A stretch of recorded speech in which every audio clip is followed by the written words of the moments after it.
నిద్ర మాత్రల వల్ల అపస్మారక స్థితిలోకి వెళ్లి ఆసుపత్రి పాలైన సింగర్ కల్పన తనకు తన భర్తకు మధ్య ఎలాంటి సమస్యలు లేవని స్పష్టం చేశారు. తన 45 ఏళ్ల వయసులో భర్త ప్రోత్సాహంతో పీహెచ్డీ ఎల్ఎల్బీ చేస్తున్నట్లు తెలిపారు. మ్యూజికల్గా అప్డేట్ అవుతున్నట్లు చెప్పారు.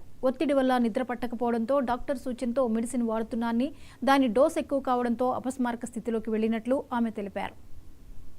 నమస్కారం, నేను మీ కల్పన రాఘవేందర్ని. న్యూస్లో, మీడియాలో నా గురించి, నా భర్త గురించి ఒక తప్పైన ఒక విషయం సర్క్యులేట్ అవుతుంది. దాని మీద ఒక క్లారిటీ ఇవ్వడానికి ఈ వీడియో నేను చేస్తున్నానండి. First of all I have to say I'm 45 years old. ఈ ఏజ్లో నేను పిహెచ్డి చేస్తున్నాను, ఎల్ఎల్బి చదువుకుంటున్నాను. అన్ని మా హస్బెండ్ ఎంకరేజ్మెంట్ వల్ల.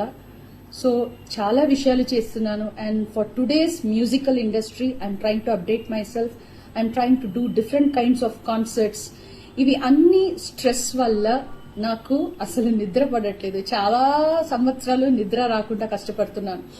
సో డాక్టర్ దగ్గర ఇన్సోమ్నియా ఇష్యూస్ కి ట్రీట్మెంట్ తీసుకునేటప్పుడు నాకు కొన్ని ప్రిస్క్రిప్షన్ ఇచ్చారు. ఆ ప్రిస్క్రిప్షన్ లో ఉన్న మెడిసిన్ ఆ పర్టికులర్ డే డోసేజ్ కొంచెం ఎక్కువ తీసుకున్నాను కాబట్టి స్పృహ తప్పి అన్కాన్షియస్ పొజిషన్ కి స్టేట్ కి వెళ్లిపోయాను. నమస్కారం, నేను మీ కల్పన రాఘవేందర్ని. న్యూస్లో, మీడియాలో నా గురించి, నా భర్త గురించి ఒక తప్పైన ఒక విషయం